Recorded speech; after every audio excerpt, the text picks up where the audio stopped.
Guys, so I had a request by somebody who's struggling really bad with panic attacks, and they've asked me to make a video of what kind of thoughts I had when I was really struggling. So I'll get straight into it. I have not had a bad I don't even call them panic attacks, but that's the only way people can associate with them. If I kept saying like adrenaline rushes, and which is really the correct terminology to use for them, like panic attack. What's attacking you? Nothing's attacking you. Nothing's attacking you. Why is it called a panic attack? When I started to change that terminology, it was like nothing's actually attacking my body here. My stress response and my amygdala and my body is just a bit out of sync right now. Nothing's attacking my body. This is a stress response that will not cause me any physical harm. These symptoms and thoughts have no medical significance whatsoever. So yeah, adrenaline rushes. The last time I had one, I used to get them every day, sometimes all day. As you can imagine, with a 10-year disorder of anxiety disorder, health anxiety, agoraphobia and panic attacks, panic disorder, I had this shit for a very long time. The last time I ever had a really severe, not severe, but like a really high adrenaline where I started to catastrophize was about 2 months ago. It was my first proper one in 3 years. I made a video on it in the middle of Paris. So I was in a restaurant having my dinner, and I felt this wash. I tried to just sit with it like I always do, but something just kept at me, and I just got up and walked it off. Just walked, moved my body a little bit, which I'd never really do. I'd usually just sit it out, but for some reason it just this was how I operated, and ease myself and calm myself down. But I used to get those every single day, many years ago, sometimes all day. And here's the thoughts. I wrote them down because it was so long ago. I had to really visualize what was going through my mind, because the panic attacks I had in my 10th year and 9th year were different compared when I had the first and second year. First and second year were really severe and stuff like that, and they were always really severe, to be honest. Every single one of them, from start to finish. So the first to 10 years of suffering with this shit. So I used to have thoughts when the panic would come on, all these symptoms. I would literally scare myself to death, and I think that this is it. Like, I literally thought this was it. I'm gonna die here. Something will happen, whether it be my heart or something will go wrong. And then I started to really scare myself. I'd have thoughts of my mum and my brothers and sister. I think to myself, how would they feel if I died from this? Like, what if they come home and see me on the ground or something like that? Fucking horrible, like horrible thoughts.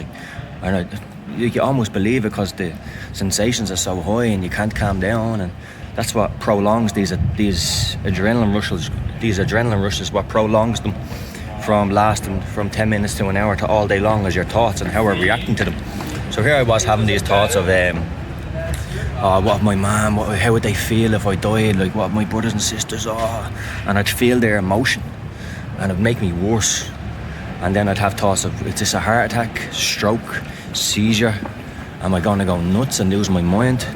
I'd have all sorts of crazy, irrational, scary thoughts.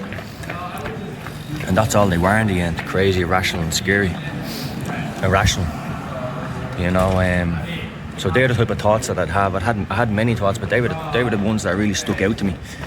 The hardest one to deal was like, how would my family feel if I died? That was 10 years ago. I used to have them every single day, and you have to understand, guys, these thoughts that you're having are not real. They feel real because of your body is sensitized. It's giving you so much of the stress response that's just causing you. Like, with high adrenaline always comes catastrophic thinking and catastrophic thoughts. So it's no wonder you're thinking like this. It's no wonder I was thinking like that as well. So yeah, guys, they're the type of thoughts that I had. I would have thoughts of what would my mom feel like, and what would my brothers and sisters, aunties and uncles feel if I died, shit like that. Fucking mad. Yeah, and panic attack. What's attacking you? Like, nothing's attacking you.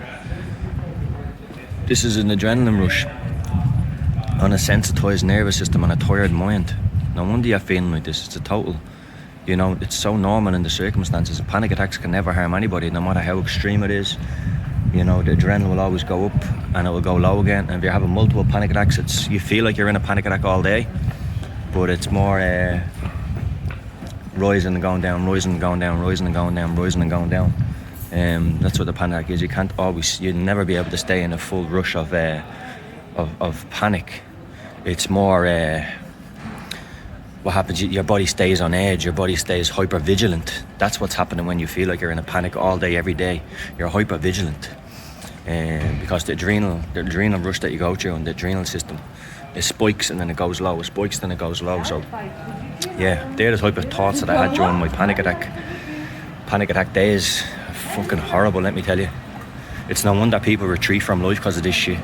It's so normal to retreat from life when you're going through this shit, until you get a full understanding. Then you've already sunk yourself so deep into these habits and these behaviours that by the time you find the answers or the cure or the method, you're left with this fucking shit that you have to reverse. And that's the hard part, reversing all these behaviours and safety behaviours and thoughts and everything.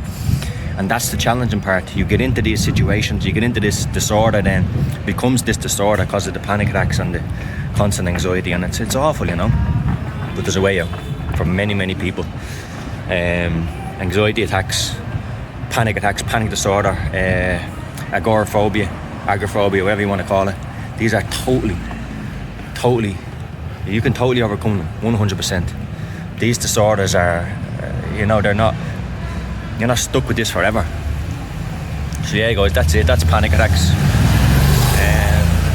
This was for a few people who were messaging me about panic attacks, and one specific person that asked me, can I send them like the thoughts that I had when I was going through this shit. And they're the type of thoughts that I have: heart attack, stroke, be sitting there shaking and just waiting for the moment to just die, like hands between the legs and trying to walk it off, or like doing all this mad shit just to calm it down. And then in reality, that's what makes it worse. If you try get to understand what's really happening to you, that this is harmless and it feels so awful right now, but you keep attaching second fear is like, what if? If you keep attaching that, that's what keeps the panic cycle going, and it keeps you sensitized. So when you find out when you're having a panic attack, you understand what it is. You let this process take place of sitting with it and accepting it, and you don't trigger that second fear, and that's the key. And when you don't trigger the second fear, the nervous system starts to relax a bit more, the stress system calms down a bit more, the amygdala relearns, and over the course of a couple of months, you get your life back. So that's it. Number one thing, panic attacks are not dangerous in any single way. No one has ever died of a panic attack. No one ever will die of a panic attack. And yeah, so I hope that helped, guys. I always feel it's more helpful for me to share my story and how what my thoughts were with it. So I hope that helped people. I'm going back into the cafe to have a nice chai latte and watch the rest of the United game. Take it easy, guys.